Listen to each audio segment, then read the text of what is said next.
গীতাৰ চতুৰ্থ অধ্যায় জ্ঞানযোগ। ইতিমধ্যে তৃতীয় অধ্যায়ত কৰ্মযোগত ভগৱান শ্ৰীকৃষ্ণই কোৱা কৰ্মবন্ধনৰ পৰা মুক্তিৰ ব্যাখ্যাত আপুনি শুনিলে যে দুখদৃষ্টিৰ পৰা আঁতৰত থাকি যি মনুষ্যই শ্ৰদ্ধাপূৰ্বক ভগৱান শ্ৰীকৃষ্ণৰ মতে চলিব পাৰে বা চলে তেওঁ কৰ্মবন্ধনৰ পৰা মুক্ত হ'ব পাৰে বা পাৰিব।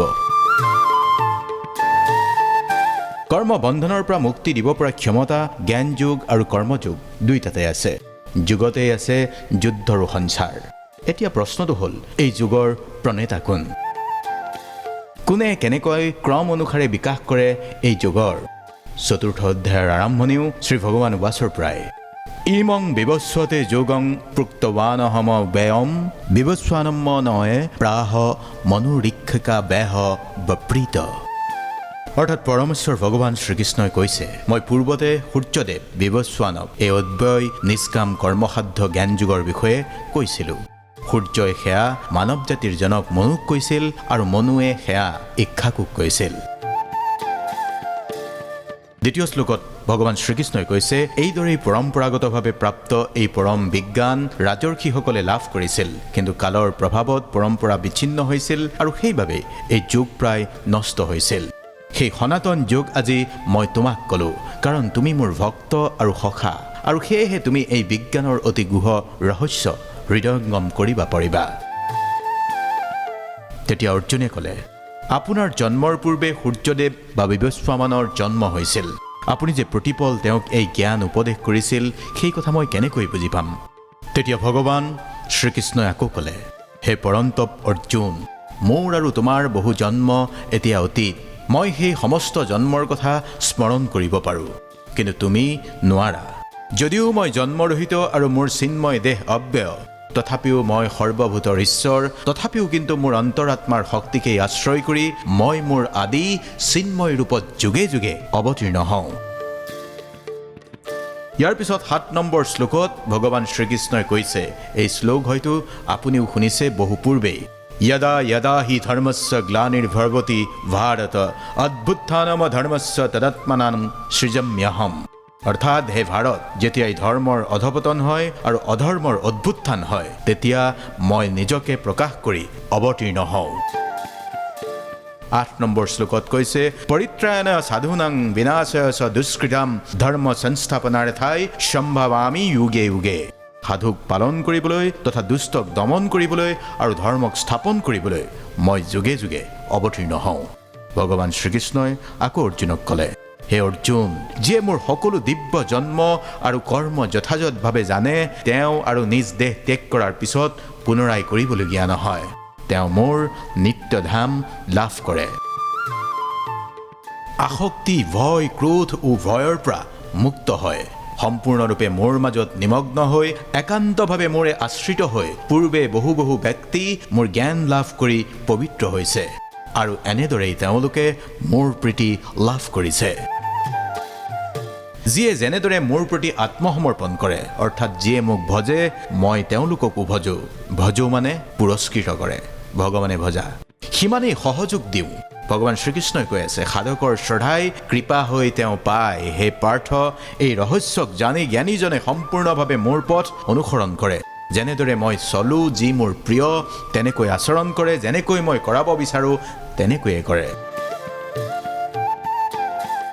12 নম্বৰ শ্লোকত ভগৱান শ্ৰীকৃষ্ণই আৰু কৈছে, এই জগতৰ মানুহবোৰে সকাম কৰ্মৰ সিদ্ধি কামনা কৰে আৰু সেয়েহে তেওঁলোকে বিভিন্ন দেৱ দেৱীৰ উপাসনা কৰে।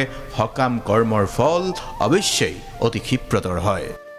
প্ৰকৃতিৰ 3টা গুণ আৰু কৰ্ম অনুসৰি আমি মানৱ সমাজে 4টা বৰ্ণ বিভাগ সৃষ্টি কৰিছোঁ। মই এই প্ৰথাৰ স্ৰষ্টা হ'লেও মোক অকৰ্ত্য আৰু অব্যয় বুলি জানিবা। কোনো কৰ্মই মোক প্ৰভাৱিত কৰিব নোৱাৰে আৰু ময়ো কোনো কৰ্মফলৰ আকাংক্ষা নকৰোঁ। মোৰ এই তত্ত্ব যিয়ে জানে তেওঁ কেতিয়াও সকাম কৰ্মৰ বন্ধনত আবদ্ধ নহয়। প্ৰাচীন কালত সমূহ মুক্ত পুৰুষে মোৰ অপ্ৰাকৃত তত্ত্ব অৱগত হৈ কৰ্ম কৰিছিল। তদুপৰি তুমিও সেই প্ৰাচীন মহাজনসকলৰ পদাংক অনুসৰণ কৰি তোমাৰ কৰ্তব্য সমাপন কৰি যোৱা। ইয়াত মহাজনক জ্ঞানীসকলৰ কথা কোৱা হৈছে। কোনটো কৰ্ম কোনটো অকৰ্ম বা বিকৰ্ম সেয়া স্থিৰ কৰিবলৈ বিবেকবান লোকসকল উদ্গ্ৰীৱ হৈ থাকে। মই সেই বিষয়ে তোমাক উপদেশ কৰিম। তুমি সেয়া হাৰুগত কৰি সমূহ অশুভ চিন্তাৰ পৰা মুক্ত হ'ব পাৰিবা। কৰ্মৰ নিগূঢ় তত্ত্ব হৃদয়ংগম কৰা অতি কঠিন। সেই কৰ্ম আৰু বিকৰ্ম সম্বন্ধে যথাযথভাৱে জনাটো জৰুৰী। অলপ সহজকৈ ক'বলৈ হ'লে কৰ্ম বা অকৰ্ম কি ভালকৈ বুজিব লাগিব। সেয়া ভগৱান শ্ৰীকৃষ্ণই অৰ্জুনক কৈছিল। ভগৱান শ্ৰীকৃষ্ণই আৰু কৈছিল 18 নম্বৰ শ্লোকত, যি পুৰুষে কৰ্মত অকৰ্ম দেখে আৰু অকৰ্মক কৰ্ম দেখে তেৱেই বুদ্ধিবান মানুহ। সৰ্বতো প্ৰকাৰ কামত লিপ্ত থকা স্বত্তেও তেওঁ চিন্ময় স্তৰত অধিষ্ঠিত। যাৰ সমস্ত কৰ্ম প্ৰচেষ্টা কাম সংকল্প ৰহিত, তেওঁ পূৰ্ণ জ্ঞানেৰে প্ৰতিষ্ঠিত। জ্ঞানীগণে কয় যে তেওঁৰ সমূহ কৰ্মৰ প্ৰতিক্ৰিয়া পৰিশুদ্ধ জ্ঞানাগ্নিৰ দ্বাৰা দগ্ধ হৈছে। যিজনে কৰ্মফলৰ আসক্তি সম্পূৰ্ণৰূপে ত্যাগ কৰি সৰ্বদা তৃপ্ত আৰু কোনো আশ্ৰয়ৰ অপেক্ষা নকৰে, তেওঁ সৰ্বতো প্ৰকাৰ কৰ্মত যুক্ত থকা স্বত্তেও কৰ্মফলৰ আশাত কিন্তু একোৱেই নকৰে। এই প্ৰকাৰৰ জ্ঞানীসকলেই মন আৰু বুদ্ধিক সম্পূৰ্ণৰূপে সংযত কৰি কাৰ্য সিদ্ধি কৰে। তেওঁ প্ৰভুত্বৰ প্ৰবৃত্তি পৰিত্যাগ কৰি কেৱল জীৱন ধাৰণৰ বাবে কাম কৰি যায়। এনেদৰে কাম কৰাৰ ফলত কোনো ধৰণৰ পাপে তেওঁক স্পৰ্শ নকৰে। যিজন পুৰুষে অনায়াসে যি লাভ কৰে সেইখিনিতেই সন্তুষ্ট থাকে, তেওঁ সুখ দুখ ক্ৰোধ দ্বন্দ্বৰ দ্বাৰা বশীভূত নহয়। আৰু যিজনে কাৰ্যৰ সাফল্য আৰু অসাফল্যতহে বিচলিত থাকে, তেওঁ কৰ্ম সম্পাদন কৰিলেও কৰ্মফলৰ দ্বাৰা কেতিয়াও আবদ্ধ নহয়।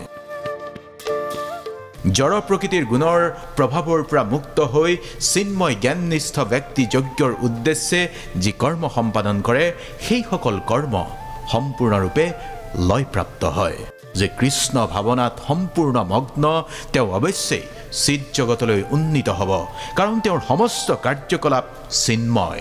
তেওঁৰ কৰ্মৰ উদ্দেশ্য চিন্ময়, আৰু তেওঁ সেই উদ্দেশ্যেই তেওঁ যি নিবেদন কৰে সেয়াও চিন্ময়।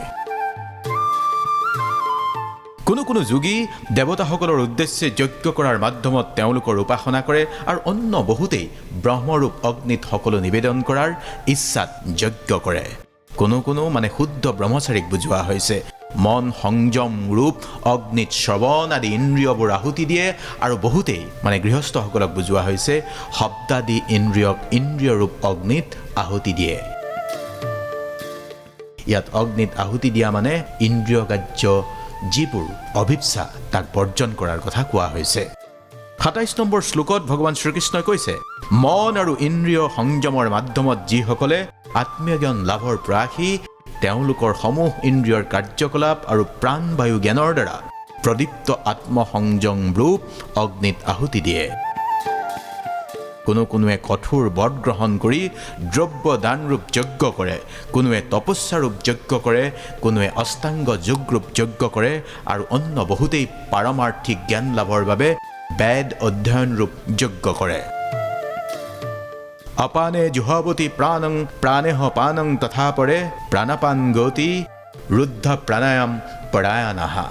অৰ্থাৎ যিসকলে প্ৰাণায়াম চৰ্চাত আগ্ৰহী, তেওঁলোকে অধুবায়ুক প্ৰাণবায়ুলৈ আৰু প্ৰাণবায়ুক অধুবায়ুলৈ আহুতি দি অৱশেষত প্ৰাণ আৰু অধুবায়ুৰ গতিৰোধ কৰি সমাধিস্থ হয়। কোনোৱে আকৌ আহাৰ সংযম কৰি প্ৰাণবায়ুতেই আহুতি দিয়ে।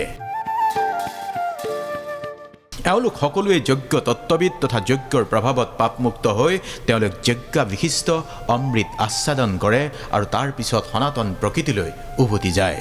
অলপ সহজকৈ যদি বুজি থয়, যজ্ঞাভিষিষ্ট অমৃত আস্বাদন মানে পৰিমিত ৰূপত আহাৰ গ্ৰহণ বুলিও আপুনি বুজি থ'ব পাৰে। গীতাৰ ব্যাখ্যা কৰাসকলে কয়, যোগীৰ আহাৰ দৃঢ়, আসন দৃঢ় আৰু নিদ্ৰা দৃঢ় হোৱা উচিত।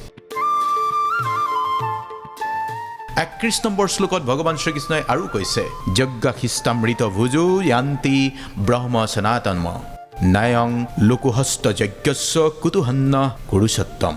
অৰ্থাৎ যজ্ঞাখিষ্টামৃত ভুজু যজ্ঞই যাৰ সৃষ্টি কৰে, যি অৱশেষ এৰি দিয়ে সেয়া অমৃত, যাক প্ৰত্যক্ষভাৱে জনাটোৱেই জ্ঞান। সেই জ্ঞানৰ অমৃত ভোগ কৰাজন যোগী।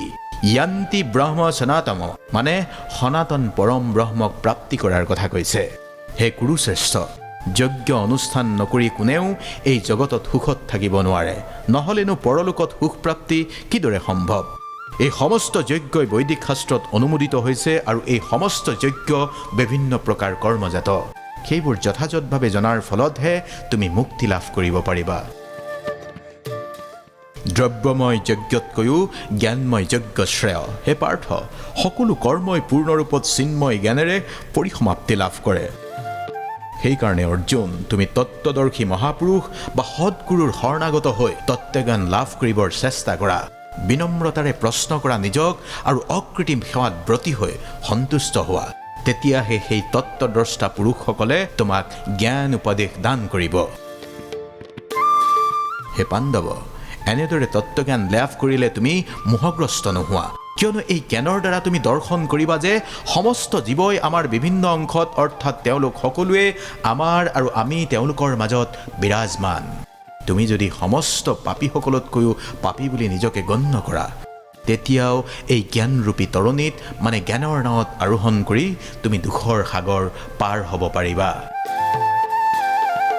প্ৰবল ৰূপে প্ৰজ্বলিত অগ্নিশিখাই যিদৰে কাঠ ভস্মীভূত কৰে, হে অৰ্জুন, তেনেদৰে জ্ঞানাগ্নিও সমস্ত কৰ্মক দগ্ধ কৰি দিয়ে। এই জগতত চিন্ময় জ্ঞানতকৈ পবিত্ৰ আন একো নাই। এই জ্ঞান সমস্ত যুগৰ পৰিপূৰক ফল। ভগৱত ভক্তি অনুশীলনৰ ফলত যিয়ে এই জ্ঞান আয়ত্ত কৰিছে, তেওঁ কালক্ৰমে আত্মাৰ পৰা শান্তি লভিবলৈ সক্ষম হৈছে। সংযত ইন্দ্ৰিয় তথা চিন্ময় তত্ত্বজ্ঞানত শ্ৰদ্ধাৱান ব্যক্তিয়ে এনে জ্ঞান লাভ কৰে। এই দিব্য জ্ঞান লাভ কৰি তেওঁ অচিৰেই শান্তি প্ৰাপ্ত হয়। অজ্ঞ আৰু শাস্ত্ৰৰ প্ৰতি শ্ৰদ্ধাহীন ব্যক্তি কেতিয়াও ভগৱত ভক্তি লাভ কৰিব নোৱাৰে। সন্দিগ্ধ চিত্ত ব্যক্তিয়ে ইহলোকত সুখ ভোগ কৰিব নোৱাৰে আৰু পৰলোকতো সুখ ভোগ কৰিব নোৱাৰে। ইয়াৰ উপৰি ধনঞ্জয়, যিয়ে নিষ্কাম কৰ্মযোগৰ দ্বাৰা কৰ্ম ত্যাগ কৰে, জ্ঞানৰ দ্বাৰা সংশয় নাশ কৰে আৰু আত্মা চিন্ময় ৰূপ অৱগত হয়, তেওঁক কোনো কৰ্মই কেতিয়াও আবদ্ধ কৰি ৰাখিব নোৱাৰে। তেওঁ আবদ্ধ নহয়। তাৰোপৰি হে ভাৰত, তোমাৰ হৃদয়ত যি অজ্ঞান প্ৰসূত সংশয়ৰ উদয় হৈছে, সেয়া জ্ঞানৰূপী খৰ্গৰ দ্বাৰা ছিন্ন কৰা। যুগৰ আশ্ৰয় লৈ যুদ্ধ কৰাৰ মানসেৰে থিয় হোৱা। গীতাৰ ৪ৰ্থ অধ্যায়ৰ অন্ত পৰিল।